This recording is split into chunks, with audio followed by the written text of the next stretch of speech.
नमस्कार, मैं हूं माधुरी। आप देख रहे हैं वागड़ वार्ता 91। वागड़ वार्ता 91 में आपका स्वागत है। प्रदेश और संभाग की ताज़ा तरीन खबरों से अपडेट रहने के लिए आज ही हमारे चैनल को सब्सक्राइब कर लीजिए और बेल आइकन जरूर दबाएं। चलिए खबरों का सिलसिला शुरू करने से पहले नजर डाल लेते हैं अब तक की टॉप हेडलाइंस पर। गैस पाइप लीक होने से घर में भड़की आग, हादसे में 3 साल के मासूम की हुई मौत, गंभीर रूप से झुलसे भाई का इलाज जारी। सीएलजी सदस्यों के साथ हुआ ऑनलाइन संवाद, अपराध और नशे के खिलाफ जन सहयोग पर दिया जोर। पानी के तेज बहाव में बहे युवक का 2 दिन बाद भी नहीं मिला सुराग, युवक की तलाश में सर्च ऑपरेशन जारी। बांसवाड़ा के कुशलगढ़ थाना क्षेत्र के पोटलिया गांव में गैस टंकी की पाइप लीक होने से दर्दनाक हादसा हो गया। घर में अचानक आग लगने से 2 भाई इसकी चपेट में आ गए। हादसे में 3 साल के मासूम की झुलसने से मौत हो गई है, जबकि उसका भाई गंभीर रूप से झुलस गया है। घायल को बांसवाड़ा जिला अस्पताल में भर्ती कराया गया है, जहां उसका उपचार जारी है। हादसे के बाद परिवार में मातम पसर गया। पुलिस ने मामले की जाँच शुरू कर दी है। पोटलिया गांव में एक परिवार के लिए गैस टंकी की पाइप में हुई मामूली सी लीकेज बड़े हादसे का कारण बन गई। घर में गैस लीक होने के बाद अचानक आग भड़क उठी और देखते ही देखते 2 भाई आग की चपेट में आ गए। हादसे में 3 वर्षीय हार्दिक बुरी तरह झुलस गया। परिजन उसे उपचार के लिए अस्पताल लेकर पहुंचे, लेकिन चिकित्सकों ने उसे मृत घोषित कर दिया। मासूम की मौत की खबर मिलते ही परिवार में कोहराम मच गया। हार्दिक के शव को अस्पताल की मोर्चरी में रखवाया गया है। वहीं हादसे में हार्दिक का 20 वर्षीय भाई अश्वनी भी गंभीर रूप से झुलस गया है। उसे तत्काल बांसवाड़ा जिला अस्पताल लाया गया है, जहां ट्रॉमा वार्ड में उसका उपचार किया जा रहा है। चिकित्सक उसकी हालत पर नजर बनाए हुए हैं। प्रारंभिक जानकारी के अनुसार घर में लगी गैस टंकी की पाइप लीक होने से गैस का रिसाव हुआ और इसी के चलते आग लगने की बात सामने आ रही है। हालांकि आग लगने की वास्तविक वजह और हादसे के पूरे घटनाक्रम की पुलिस जांच कर रही है।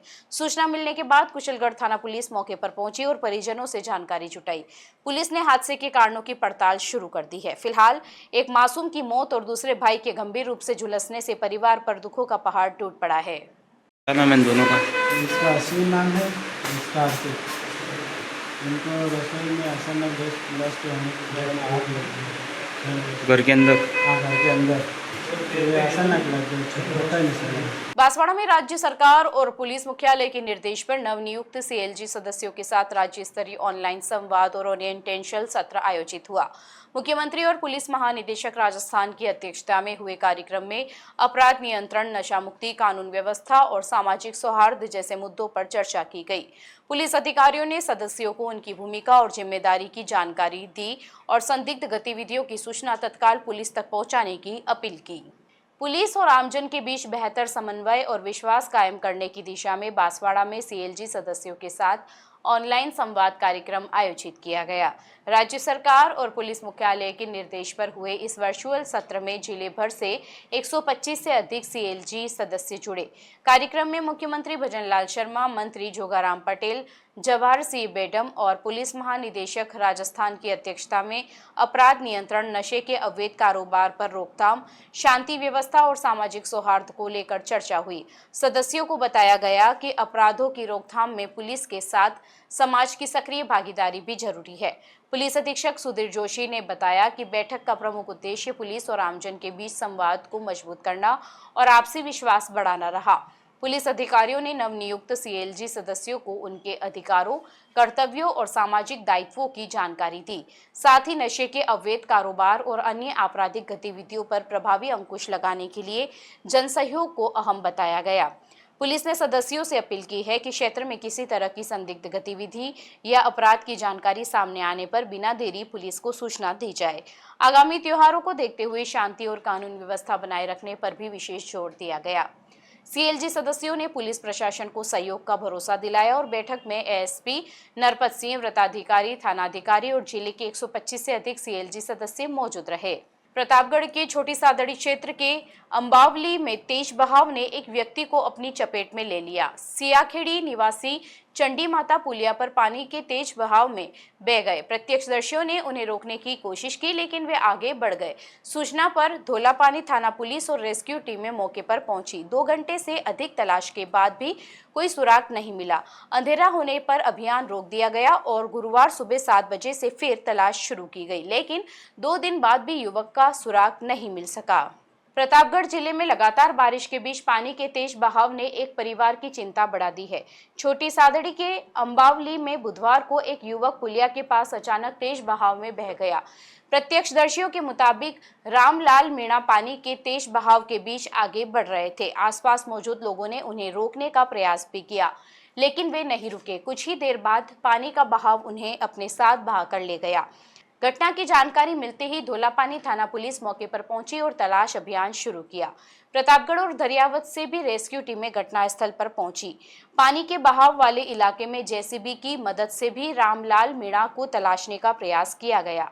2 घंटे से ज्यादा समय तक चले सर्च ऑपरेशन में रेस्क्यू टीमों ने संभावित स्थानों पर तलाश की, लेकिन रामलाल मीणा का कोई सुराग नहीं मिल सका। तेज बहाव के कारण बचाव दल को अभियान के दौरान काफी मुश्किलों का सामना करना पड़ा। मौके पर एसडीएम यतीन्द्र पोरवाल, तहसीलदार रूपेश मेघवाल सहित अन्य प्रशासनिक अधिकारी भी मौजूद रहे और पूरे रेस्क्यू अभियान की निगरानी की। बुधवार रात अंधेरा होने और सुरक्षा कारणों के चलते तलाश अभियान रोक दिया गया। इसके बाद गुरुवार सुबह 7 बजे से रामलाल मीणा की तलाश दोबारा शुरू की गई है। रेस्क्यू टीमें पानी के बहाव वाले क्षेत्र में लगातार खोजबीन कर रही है। घटना के 2 दिन बाद भी अब तक युवक का कोई सुराग नहीं मिला। वहीं इस हादसे के बाद परिवार वालों का रो रो कर बुरा हाल है। डूंगरपुर में भारत विभाजन के दौरान लाखों लोगों की पीड़ा और विस्थापन को याद करते हुए मौन कैंडल मार्च निकाला गया। हर घर तिरंगा कार्यक्रम के तहत जिला प्रशासन की ओर से आयोजित मार्च स्वामी विवेकानंद नगर परिषद से शुरू होकर शहीद पार्क पहुंचा। मार्च में अधिकारी, जनप्रतिनिधि, युवा, स्काउट गाइड, विद्यार्थी और आम जन शामिल हुए। शहीद पार्क में शहीदों की प्रतिमाओं के सामने श्रद्धा सुमन अर्पित कर कार्यक्रम का समापन किया गया। आजादी के साथ देश के विभाजन का वो दौर भी जुड़ा है जब लाखों लोगों को अपना घर बार छोड़कर विस्थापन का दर्द झेलना पड़ा था। इसी पीड़ा, संघर्ष और त्याग को याद करने के लिए डूंगरपुर में जिला प्रशासन की ओर से मौन कैंडल मार्च आयोजित किया गया। हर घर तिरंगा कार्यक्रम के तहत निकाला गया यह मार्च स्वामी विवेकानंद नगर परिषद लाइब्रेरी परिसर से शुरू हुआ और शहर के विभिन्न मार्गों से होकर शहीद पार्क पहुंचा। हाथों में जलती मोमबत्तियां लिए अधिकारी, जनप्रतिनिधि, युवा, स्काउट गाइड के विद्यार्थी और बड़ी संख्या में आमजन इसमें शामिल हुए। शहीद पार्क पहुंचने के बाद शहीदों की प्रतिमाओं के सामने श्रद्धा सुमन अर्पित किए गए और मौन रखकर उन्हें नमन किया गया। कार्यक्रम में निवर्तमान सभापति अमृत लाल कलासुआ, समाजसेवी बंशी लाल कटारा, मुख्य कार्यकारी अधिकारी हनुमान सिंह राठौड़, नगर परिषद आयुक्त ललित सिंह देथा, समाजसेवी हंसमुख पंड्या, प्रभु पंड्या और अतिरिक्त मुख्य कार्यकारी अधिकारी रेखा गौड़ सहित अधिकारी, कर्मचारी और आमजन मौजूद रहे। इस दौरान कैंडल मार्च में शामिल हुए लोगों ने कहा कि भारत विभाजन के समय लाखों परिवारों को अपना घर और संपत्ति छोड़कर कठिन परिस्थितियों में भारत आना पड़ा। विस्थापन परिवारों ने तमाम चुनौतियों का सामना करते हुए देश में नए सिरे से अपना जीवन शुरू किया। कैंडल मार्च के जरिए उनके संघर्ष, साहस और त्याग को स्मरण किया गया। मुख्य कार्यकारी अधिकारी हनुमान सिंह राठौड़ ने बताया कि केंद्र और राज्य सरकार के निर्देश पर विभाजन के दौरान लोगों द्वारा झेली गई पीड़ा और कठिनाइयों को याद करने के लिए यह मौन कैंडल मार्च आयोजित किया गया। उन्होंने कहा कि ऐसे आयोजन नई पीढ़ी को देश के इतिहास और उस दौर और संघर्ष से जोड़ने का माध्यम बनते हैं। चलते चलते फिर नजर डालते हैं आज की टॉप हेडलाइंस पर। गैस पाइप लीक होने से घर में भड़की आग, हादसे में 3 साल के मासूम की हुई मौत, गंभीर रूप से झुलसे भाई का इलाज जारी। सीएलजी सदस्यों के साथ हुआ ऑनलाइन संवाद, अपराध और नशे के खिलाफ जन सहयोग पर दिया जोर। पानी के तेज बहाव में बहे युवक का 2 दिन बाद भी नहीं मिला सुराग, युवक की तलाश में सर्च ऑपरेशन जारी। अपने स्मार्टफोन पर प्रदेश भर की खबरों से अपडेट रहने के लिए आज ही हमारे चैनल को सब्सक्राइब कर लें और बेल आइकन को जरूर दबाएं। फिलहाल इस बुलेटिन में इतना ही। अब दीजिए इजाजत माधुरी को। आप जुड़े रहिए वागड़ वार्ता 91 के साथ। नमस्कार।